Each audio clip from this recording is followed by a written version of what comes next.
Debra Morgan was always the kind of person who wore her heart on her sleeve, you know? Even way back when she was a scrappy little tomboy, she had this fearless energy that made people root for her. She was the type to jump into the fray without a second thought, whether she was trying to solve a neighborhood mystery or chase down a kid who snatched a friend's lunch money. She's got that fierce determination from her dad, Harry Morgan, who raised her to believe in justice above all else. That mindset led her straight to the police academy.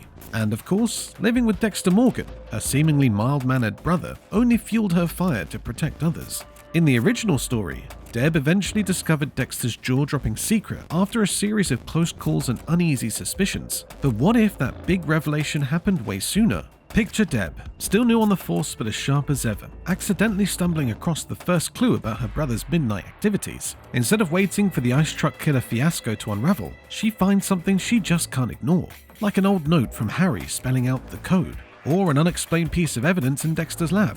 Suddenly, Deb is tossed straight into the deep end of moral confusion. She starts watching Dexter more closely, noticing all those random nights he slips away from the station with suspiciously vague excuses. You can imagine how torn she'd feel. On one hand, Deb has always been deeply proud of her brother's cleverness and is calm under pressure. On the other hand, she can't ignore how unsettling this new development is. She's got that detective instinct telling her something's off. Little things like Dexter's uncanny knack for showing up at crime scenes before anyone else, or how certain files on violent criminals keep disappearing from the archives start to connect in her mind. Deb might confide in a friend at Miami Metro, or she might keep it to herself at first because, hey, who wants to be the detective that accuses her own sibling of something that extreme? Still, she can't unsee the signs. Ever. Maybe one night, Deb follows Dexter after work, expecting to catch him having some kind of secret fling or blowing off steam at a late-night dive bar. Instead, she sees him pull up to a suspicious warehouse in the outskirts of town. She waits in her car, heart pounding like crazy, wondering if she's about to stumble upon some under-the-table vigilante operation. What she ends up seeing is way more disturbing. Dexter hauls in plastic-wrapped bundles that look an awful lot like human remains. Deb's hands go cold. She wants to call for backup, but she's petrified that if she does, everything they've built as a family will come crashing down. It's the ultimate catch-22. Deb just can't move. Damn. Suddenly, Deb's faced with a question that would keep anyone up at night. Is my brother a serial killer? Or is there some twisted justification for what he's doing? Harry raised her with the belief that justice should be served through the proper channels, but here is Dexter, apparently acting as judge, jury, and executioner. She confronts him the next morning, but he's cool as a cucumber, brushing off her concerns with half-baked excuses. I was just collecting evidence, he might say, trying to sound perfectly normal. Deb isn't buying it, but part of her wants so desperately to believe him. She's torn between wanting to protect Dexter and wanting to uphold the laws she's sworn to defend. And wow. Now, before we sink deeper into this wild alternate timeline, I have one small favor to ask. If you're enjoying this reimagined take on Dexter, please consider liking this video and subscribing. We're a brand new channel that loves diving into all your favorite what-if scenarios, and your support helps grow this awesome community of fans and storytellers. Seriously, just a click of a button can make a massive difference. Got it?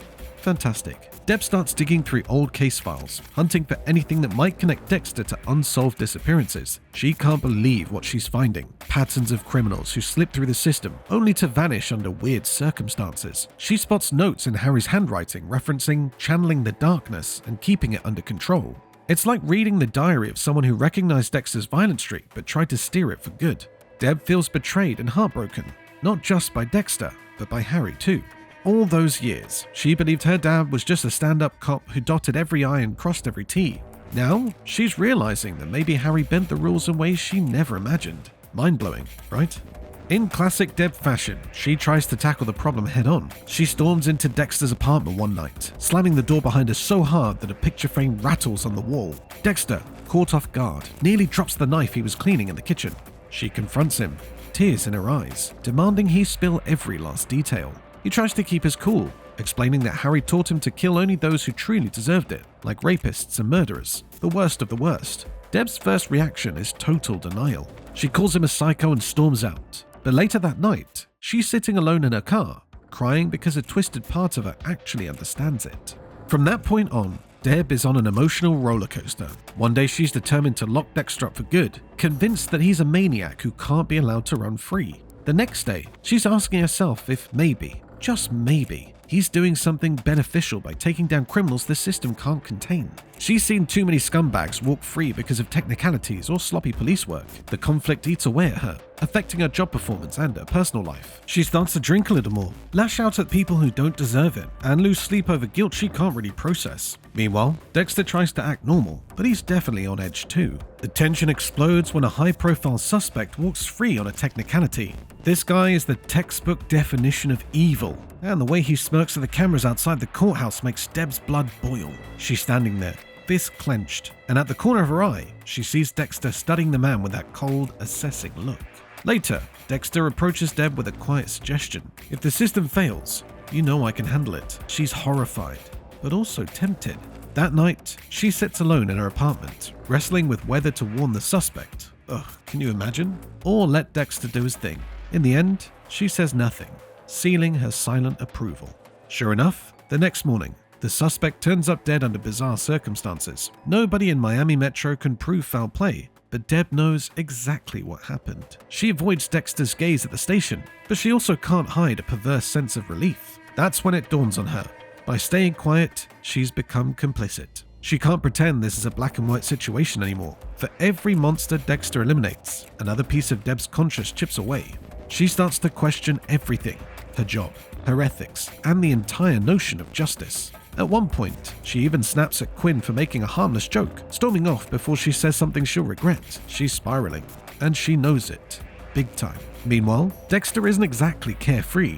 Knowing Deb is onto him ratchets up the pressure. He's more careful than ever, sticking to Harry's code like it's his personal Bible, double-checking every detail before he goes out on a hunt. But he can't shake the feeling that he's walking on a razor's edge. Deb could turn him in at any moment, or worse, slip up in front of the wrong people. The Bay Harbor Butcher storyline might evolve differently here, especially if Deb starts quietly redirecting investigations away from Dexter, or volunteering for tasks that might let her cover his tracks. She hates herself for it, but she's not ready to lose her brother or face the reality of having him locked up.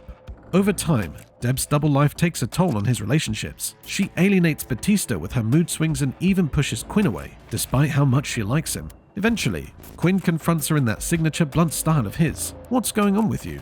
You're all over the place." Deb can't exactly say much. "Oh, nothing much, just covering for my serial killer brother." So she snaps at him to mind his own business. But deep down, she hates lying. She's never been that kind of person.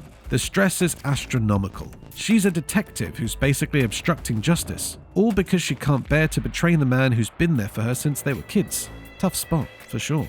Everything comes to a head when Maria LaGuerta starts poking around. She's too politically astute not to notice the unusual coincidences, files that go missing, suspects who vanish, crime scenes that seem just a bit too clean. Deb tries to run interference, but LaGuerta's no fool. Eventually, LaGuerta corners Deb in her office, practically radiating the "I know something's up" vibe. Deb plays it cool, but she's sweating bullets inside. She worries LaGuerta might already have solid proof. Meanwhile, Dexter feels the walls closing in. He knows if LaGuerta finds a shred of real evidence, it's game over. Deb begs him not to do anything rash, like adding LaGuerta to his kill list, and he swears he won't, but she's terrified, understandably. In the final stretch, Deb faces the hardest choice of her life: turn in her brother or help him escape. She knows if Dexter stays, LaGuerta will dig up every rock until she uncovers the truth, no matter how many people Deb tries to mislead.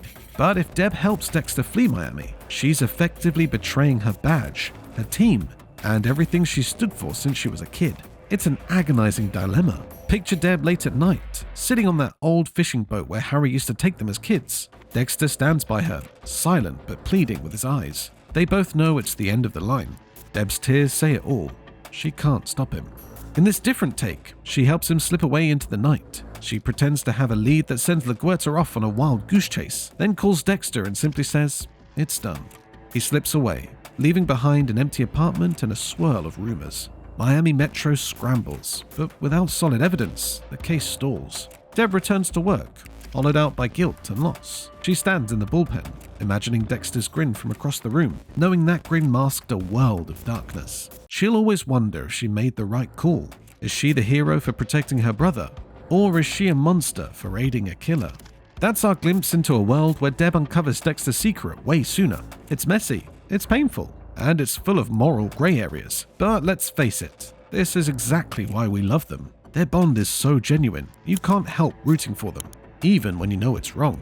So would Deb's early discovery have saved more lives, or just wrecked her soul?